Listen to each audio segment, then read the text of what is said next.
are stealing my house. And if I don't steal it, someone else is gonna steal it. Hi, I'm Qasim, and I have a dream that one day I'll be telling my kids the stories of me visiting every country in the world. But today, doing this video, I'm sacrificing that dream. And if you want to know why, stay with me and I will tell you. But for now, let me tell you the story of my people.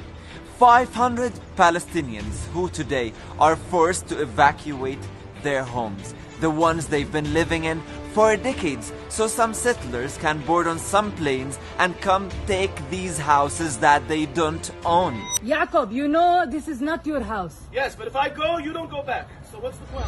Imagine an unjust court telling you that you have to leave the house you grew up in, the one you got married in, the one that you were planning to spend the rest of your life in. So someone from, I don't know, the US can come and steal the house illegally and be proud about it.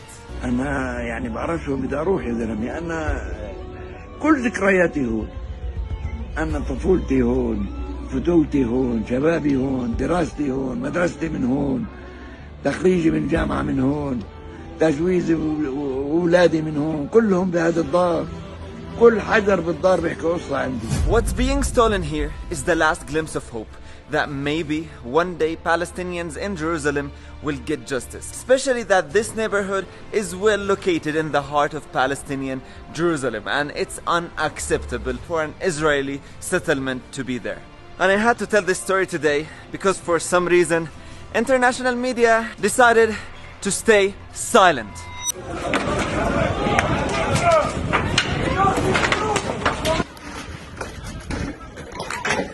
So, Israel claims that before 1948, these lands and houses belonged to Jews. And court has decided that the claim is right. But are you really serious, dear court? Before 1948, Palestinians, Muslim and Jews lived peacefully together. نحن فلسطينيون يهود ونريد أن نعيش تحت الحكم الفلسطيني. And no Palestinian would take the land or house of another Palestinian or human.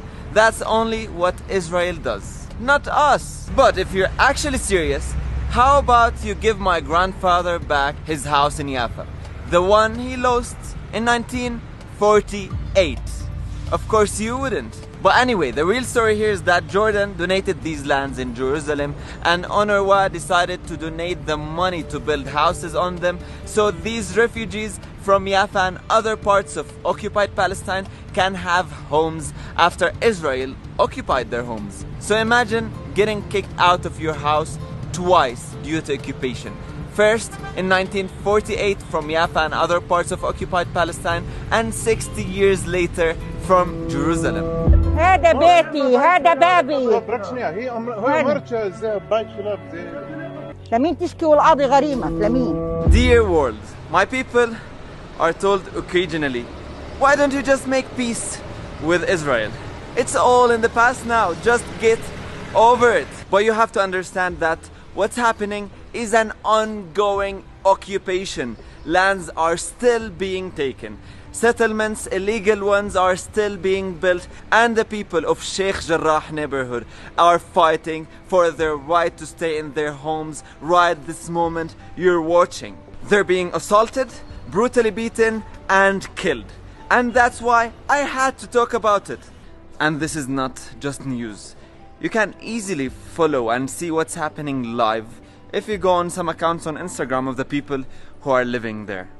I can see live what's happening there, and you can easily see the brutality of the Israeli army and forces. And